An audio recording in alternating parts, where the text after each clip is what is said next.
this month's episode of What's for Dinner. Today I'm going to be making a very simple recipe. I know I say I make very simple recipes on here, but this is a very simple one.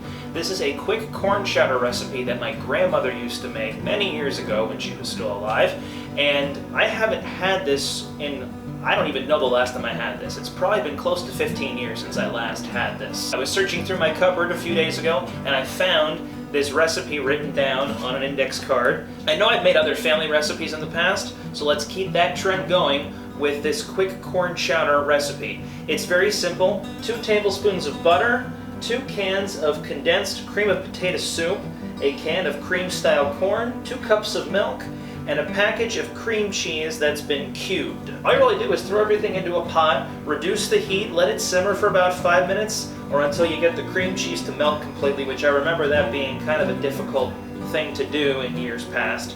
And you got yourself some nice corn chowder. So let's start with the 2 tablespoons of butter. I'm just going to get a large spoon like this, and get, that's about, looks pretty good. In you go. Let's put the heat on here. Okay, next, the soup.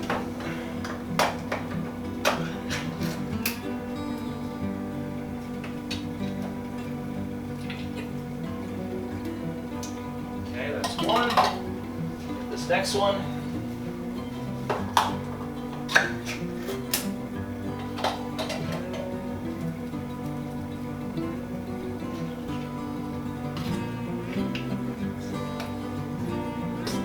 There we go.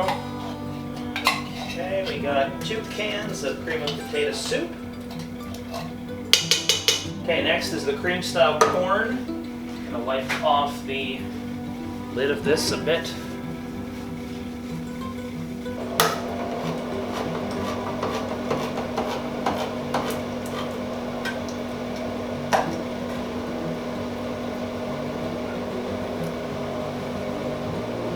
And that goes. That looks good. That looks very good. Okay, then we need 2 cups of milk.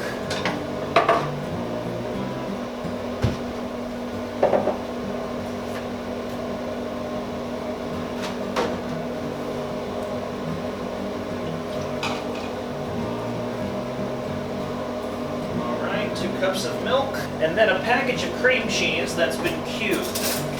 Get a knife, get this out of the way here, put the milk away, open up our cream cheese. Let me give this a stir here real quick. Now I have let this out a bit so it's a little soft, which I think will help the melting process a little bit.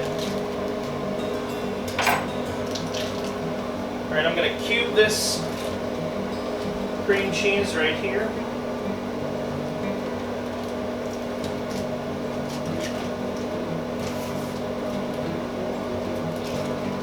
Alright, and then in it goes. Alright, now we got to bring it to a boil, and then once it boils we're going to, like I said, simmer it for about 5 minutes so the cream cheese melts, and then we have our soup, or chowder, whatever you want to call it. Alright, we'll bring that to a boil, we'll be back shortly, and see how things are going. Alright, it just started boiling not too long ago. I've been stirring it pretty frequently because if you don't, it starts to stick to the bottom of the pot. The cream cheese actually is melting very nicely. I'm going to reduce the heat here right now, take it to low, now that it's boiling, because it says, recipe says here, bring to a boil, stir frequently, reduce heat, simmer, uncovered for 5 minutes, or until cream cheese is melted. Cream cheese is looking, there's still some like small little lumps in it, but nothing too extreme, so I'm going to let it start to simmer here. I'll let it simmer for maybe about, at most, 10 minutes, once the boiling stops, and then we'll come back and hopefully be able to plate this up very soon.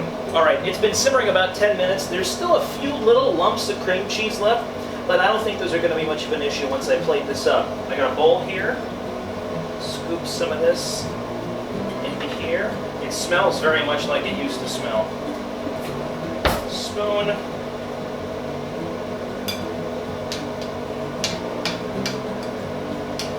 looks like. I mean, it looks pretty much just like the way it was when she would make it. Alrighty.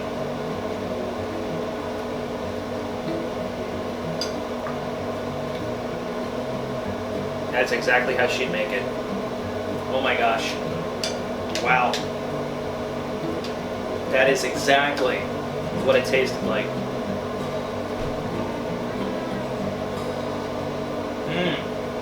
I forgot how good this was. This was one of my favorite dishes that she would make when she would come and visit, or we would go. She lived in Florida. When we go visit her in Florida, sometimes she would make this. She would also sometimes come and visit during holidays. And I think one time she came up for Christmas or Thanksgiving, and she made this. Now, I'm sure if you wanted to, you could add some chicken or some spices if you wanted to give it a little bit more of a kick. But for me, I am perfectly content with what the recipe says. Thank you all for watching this rather quick episode of What's for Dinner. If you have any recipes that you'd like to see me make, leave them below in comments and I'll check them out. Until next time, take care and God bless. I'm going to enjoy a throwback meal to some years ago.